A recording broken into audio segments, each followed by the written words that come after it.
Bienvenidos, bienvenidas, soy Super Iñaki de unedlocos.com. Voy a corregir el examen de Ciencias Políticas, concretamente la asignatura Estadística Social, que se ha llevado a cabo esta semana en primera convocatoria de mayo de 2025. Este es el enunciado del ejercicio número 1, en el que nos van a dar una variable que es la pregunta 13, pero que va a estar clasificada en 3 subpreguntas. Nos van a pedir que trabajemos con la variable o con el ítem someterse a una operación médica realizada por un robot y hablar con una inteligencia artificial. Es decir, la variable o el ítem viajar en un coche autónomo no va a ser utilizado tal cual se me deja indicado en el propio enunciado. Vamos a analizar concretamente si existe diferencia significativa entre las medias de comodidad para los ítems, como hemos dicho, someterse a la operación y hablar con inteligencia artificial. Por lo tanto, estos datos que me dan aquí de la segunda columna son datos que no van a ser relevantes para el cálculo. El nivel de confianza con que quieren que hagamos el intervalo de confianza para la diferencia de las medias será del 95% y para que sea significativa esa diferencia recordamos que se requiere que una vez obtenido el intervalo de confianza de la diferencia de medias, este intervalo de confianza no incluya el valor 0. Ya que si incluyese el valor 0, querría decir que la media del primero podría ser igual que la media del segundo. Bien, un pequeño inciso. Hay un problema en el planteamiento del diseño de la investigación, ya que nosotros, con esos datos que tenemos, tendríamos que hacer una comparación de medias para muestras relacionadas, ya que son las mismas personas las que van a responder esta pregunta como las que van a responder esta pregunta, y tendríamos en cuenta solamente las personas que hayan respondido a ambas preguntas. Luego sería un intervalo de confianza para la diferencia de medias relacionadas. No son independientes por motivos obvios.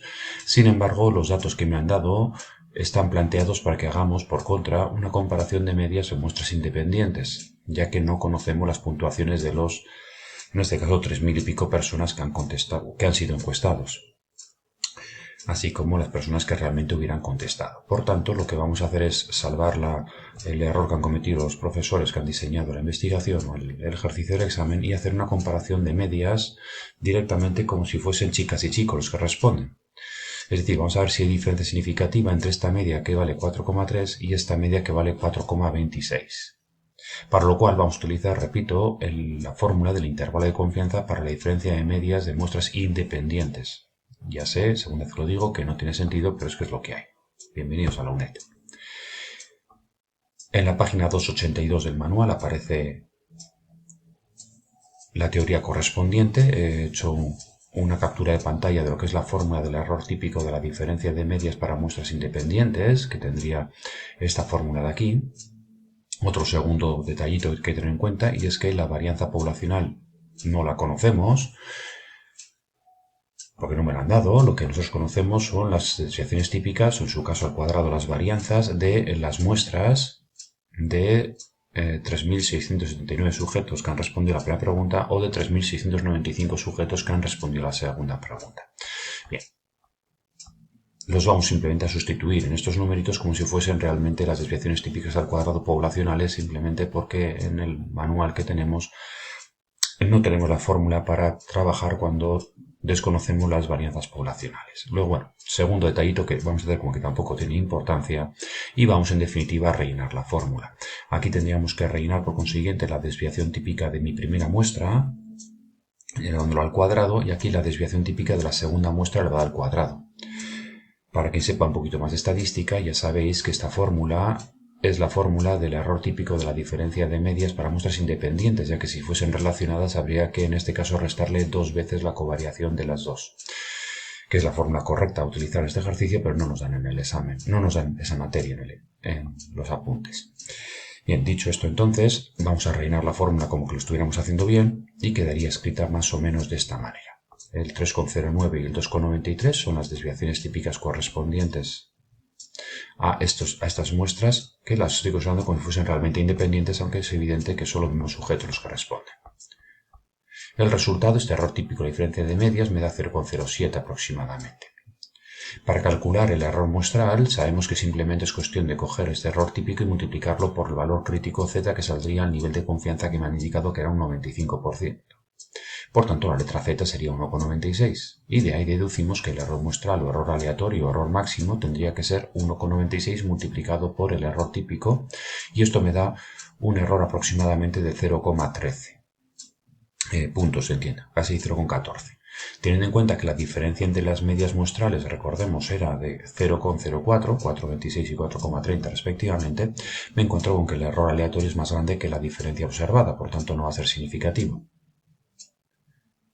Es decir, si hago el intervalo de confianza para la diferencia de medias en muestras independientes, sería el 0,04, que es la diferencia de medias muestrales que hemos obtenido en supuestamente dos muestras independientes, y a esto le sumamos y le restamos, o si queremos le restamos para que el límite inferior a la izquierda, el límite superior a la derecha, le sumamos el 0,1375, que era el error aleatorio, error muestral, de tal manera que el intervalo, salvo a una décima, a una milésima que esté cambiado, estaría entre menos 0,09 y 0,17. Claro, tened en cuenta que tú lo que estás diciendo es que no puede haber o que no puedes demostrar que exista diferencia significativa debido a que el valor 0 está dentro del intervalo obtenido de la diferencia de medias, es decir, que es posible que la media del primer subgrupo de la primera población, quería haber dicho, fuese igual que la media de la segunda población. Bien, hacemos como que nos damos cuenta, en definitiva lo que estamos haciendo es decir que esta media podría haber sido en términos poblacionales igual a esta media. Por tanto, no se puede hablar de diferencia significativa entre la media de la población en esta pregunta y en esta pregunta. Con eso responderíamos ya al primero de los ejercicios. Bien, vamos a por el segundo. En el segundo ejercicio es un ejercicio de tamaño de muestra. Aquí estaban los datos que me daban. Y lo que había que hacer no era tanto calcular el tamaño de la muestra, que me decían que eran 2.500 personas, sino hacer la afijación correspondiente, es decir, el reparto de estas 2.500 entrevistas entre los tres territorios históricos de la Comunidad Autónoma de Euskadi. Mediante la afijación de Neumann, que recordamos que lo que tiene en cuenta es que no es ni uniforme ni proporcional, sino que tiene en cuenta la variabilidad, es decir, donde haya más variabilidad necesitamos coger a más gente. Es sentido común. Supongamos que, en un caso hipotético, que en Guipúzcoa todo el mundo fuera euskaldun. Supongamos que este número aquí fuese un 708.732. El porcentaje de euskaldunes en Guipúzcoa sería el 100%. Bueno, pues con coger a una persona de Guipúzcoa ya sabrías qué porcentaje de guipuzcoanos que son euskaldunes, no habría error, por tanto no tendría sentido coger tamaño de muestra diferente a 1, que sería el mínimo necesario. Sin embargo, por lógica contraria, claro, cuanto más variabilidad haya entre mi población, mayor es el tamaño de la muestra que necesito recoger para tener en cuenta esa variabilidad. Ese es el criterio que se llama criterio de afijación de Neumann. Esto lo tendríamos entonces en el formulario más o menos hacia la página 255 de los apuntes del libro. Esta es la fórmula que aparece para la fijación de Neumann. Era un poco escondido en el examen, pero existía, evidentemente. Hay que aplicar básicamente esta fórmula. Los datos que conocíamos eran estos, lo que he hecho ha sido pasarlos a un documento de Excel para que sea más fácil de manipular. Aquí tendríamos los datos que me daban. Lo que está en el cuadradito se supone que son los habitantes, así como los euskaldunes que hay en Álava, Vizcaya y Guipúzcoa.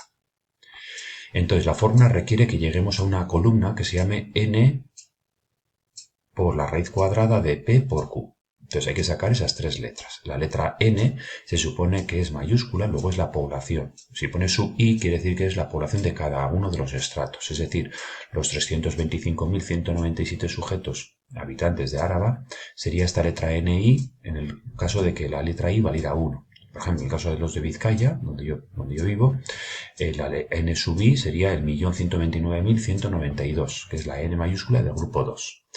Bien, la P y la Q se supone que son la proporción de euskaldunes en cada territorio. Es decir, dividimos 100.000 entre 325.000 y tengo la proporción de euskaldunes de Áraba, Vizcaya y Guipúzcoa.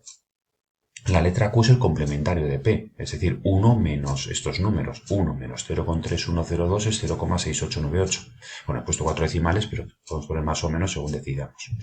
Ahora lo que voy a hacer es multiplicar P por Q. He hecho este número multiplicado por este y me da este, y lo repito 3 veces. Después hago la raíz cuadrada de P por Q. Si hago la raíz cuadrada de este número, tengo este número igual que de este y del 0,24 a 0,49. Y ya por último, lo que voy a hacer es multiplicar esto por n. Es decir, por la letra n que hemos dicho que era esta. Luego, si cojo este 0,46 y lo multiplico por 325.000, bueno, pues el 46% de 325.000 alaveses son un poco más de 150.000. Bueno, este cálculo evidentemente no tendría que tener decimales, lo he puesto con decimales para que veáis de dónde salió el resultado. Bien, ya a continuación lo que haríamos es simplemente repetir este cálculo 3 veces para los 3 subgrupos. Este sería el cálculo para Álava, este para Vizcaya, perdón, este para Guipúzcoa. Y abajo es la misma fórmula, pero el sumatorio. Por tanto, tengo que hacer la suma de los 3 números que he hecho aquí arriba. Es decir, la suma de estos 3 números, que es este. Este es como el denominador que voy a colocar aquí. Y estos son los 3 numeradores que voy a colocar aquí arriba. Y ya por último, al dividir este número entre este de aquí abajo, lo tengo que multiplicar por la letra n, que no la he calculado porque me la habían dado, eran 2500, recordemos en el propio enunciado que me decían que cogíamos, a ver dónde está, disculpad que se me acaba de ir, aquí 2500. Vale, entonces, si yo ahora cojo 2500 y lo multiplico por este número, lo divido entre este, me va a dar este. 2500 por esto entre este de aquí abajo me va a dar este. 2500 por 350.000 entre 1.048.000 me va a dar este. Para verificar que todo está bien hecho la suma y he visto que me da 2500. Vale, por lo tanto, en definitiva, aquí tenéis ya el desarrollo poco a poco del cálculo final. 2500 por este entre este, 359. Lo he redondeado. 1306 y 835. Estas eran las preguntas para Álava, Vizcaya y Guipúzcoa que me estaban pidiendo.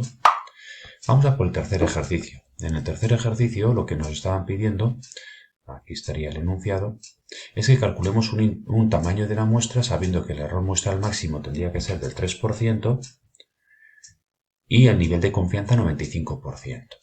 Ya el error muestral nos están dando en porcentaje, con lo cual el tamaño de la muestra que voy a utilizar va a ser un tamaño de la muestra que se calcula a partir de proporciones. Por otra parte, estamos trabajando con la población de España, por consiguiente yo entiendo que esa población de España es considerada infinita porque pasa de 100.000.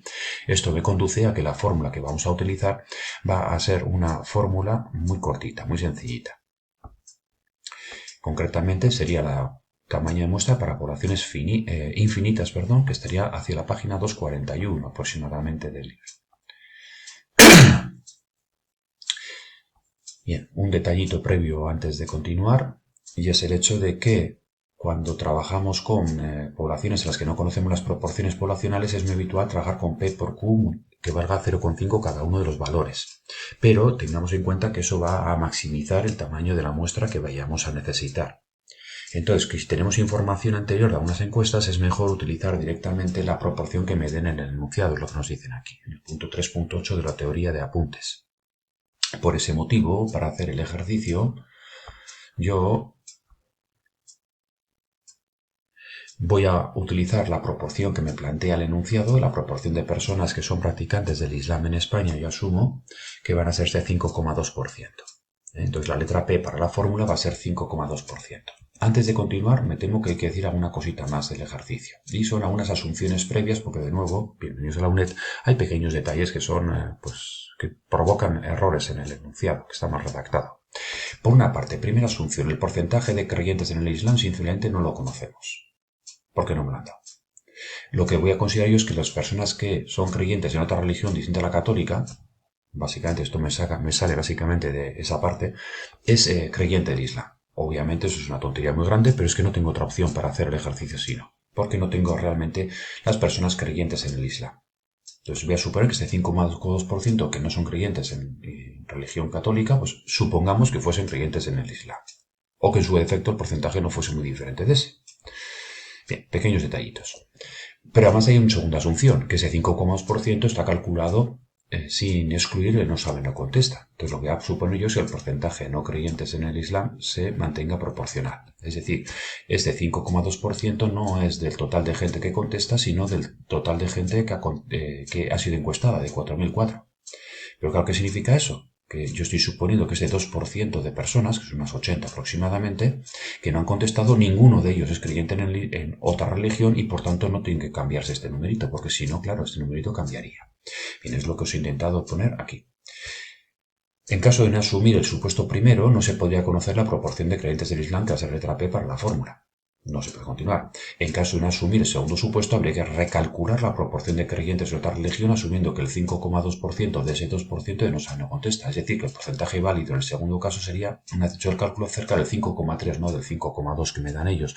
No obstante, también es verdad que esta diferencia de una décima porcentual tampoco va a repercutir en el resultado. Si tú pones 5,3 en vez de 5,2, no afectaría. En definitiva, que la fórmula que vamos a utilizar sería esta.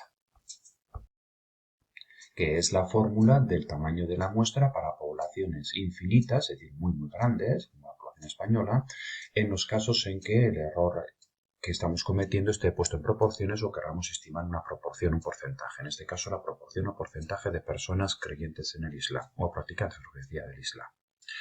Como el nivel de confianza es el 95%, ya la segunda vez que nos aparece en el examen, la letra Z es 1,96. Hemos asumido que la letra P y Q no vamos a poner 0,5 debido a que en el propio enunciado me han especificado que coja el tamaño mínimo de muestra. Recordemos que preguntaban que señalemos el tamaño muestral para realizar dicha encuesta empleando el menor número de entrevistas posibles. Por consiguiente, no puede asumir la asunción de que P y Q sean 0,5, a pesar de no conocerlo en verdad, debido a que eso aumentaría el tamaño de la muestra de manera considerable. En consecuencia, lo dicho, hemos puesto aquí el 0,052, que es el porcentaje de personas creyentes en otra religión. Q siempre es el complementario de P, 1 menos P, y el error, que era un 3%, se convierte en 0,03. De tal manera que el tamaño de la muestra redondeado hacia arriba sería de un mínimo de 211 personas para poder hacer la estimación que me estaban indicando. Tened en cuenta que si esta letra P fuese 0,5, si alguien la intenta hacer de esa manera, el tamaño de la muestra estará cerca de 2.000 sujetos, que no minimice la muestra tal cual me han pedido. Bien, vamos a continuar entonces con el siguiente enunciado. El cuarto y último ejercicio del examen era un ejercicio de cálculo de probabilidades en el que vamos a terminar convirtiendo una distribución binomial en una distribución normal. Nos daban datos de Madrid y de España. Los datos de España son datos que no valen para nada. Datos de Madrid, concretamente de médicos, separándolos en función del sexo biológico, hombres y mujeres. También me los dan desglosados por edad, pero de nuevo el desglose por edad es un dato fantasma de estos que se ponen para intentar despistar, es decir, que no se va a llegar a utilizar. Utilizamos solamente los datos totales de médicos en Madrid. Dice, si seleccionamos una muestra aleatoria de 300 médicos de Madrid, por eso estamos diciendo que trabajamos solamente con Madrid y con datos totales, no me clasifican datos por edad, ¿cuál sería la probabilidad de que al menos la mitad de ellos sean mujeres? Bueno, pues entonces sabemos que es una distribución binomial en la que la letra N son 300 médicos, un tanto salvajemente grande, y la letra P sería la proporción de mujeres que hay. Entonces, viendo un poco los datos que tenemos, vemos que la proporción de mujeres en Madrid, de médicos en Madrid, no es 50%, habría que calcular qué porcentaje de mujeres hay del total. Es decir, habría que dividir 20.566 respecto a la suma de los dos números.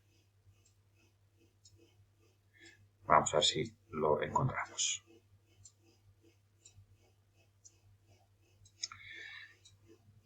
La división, la que acabamos de comentar, daría 0,4267, es decir, que en Madrid el 42,67% de los médicos son mujeres.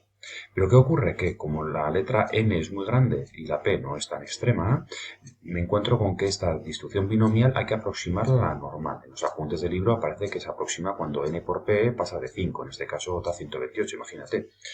Entonces, para calcular el ejercicio vamos a recurrir a la distribución normal. Los apuntes de la teoría la tenéis aquí, hacia la página 210 del libro. Primero hacemos N por P y obtenemos el valor 128. A continuación hacemos la red cuadrada de NP, que era 128, pero multiplicado por Q, que ya es la tercera vez que decimos, es el complementario de este número, 0,5733. Y lo metemos en una red cuadrada y así obtenemos el 8,57, tal cual viene en los apuntes del libro. Me he permitido hacer el gráfico, por si acaso me puedo explicar mejor de esta manera. Tenemos una distribución normal con media 128 y desviación estándar 8,57. Y gráficamente tendría más o menos esta pinta. Y lo que me estaban pidiendo, recordemos, era que más de la mitad de las mujeres, no, que al menos la mitad fuesen mujeres. Al menos la mitad de 300, vamos a poner un poco menos de zoom para que se entre mejor todo.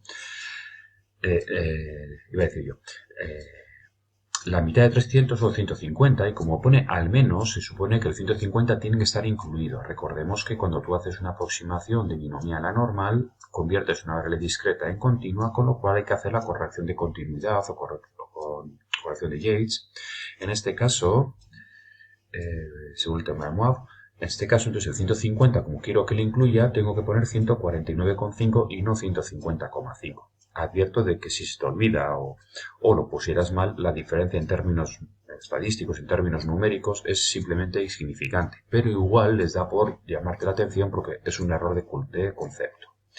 Luego lo que vamos a hacer es buscar la probabilidad que haya de 149,5 en adelante. Es como que gráficamente sería esta colita de la derecha. Vale, vamos a ver cómo lo hemos hecho. Entonces la probabilidad de que haya 150 o más mujeres sería igual a, lo convierto en Z, lo tipifico en definitiva y pongo 149,5 en vez de 150. Tipificado da aproximadamente 2,51, este resultado prácticamente te da el mismo aunque aquí no lo hubieras corregido, y al mirar en tablas de la distribución normal obtengo que esta colita de aquí vale más o menos un 6 por 10 a la menos 3, que es la probabilidad que me han pedido en el ejercicio. Y con esto, teóricamente, ya habríamos terminado de corregir el examen. Han preguntado la probabilidad, luego el resultado no hace falta cambiarlo.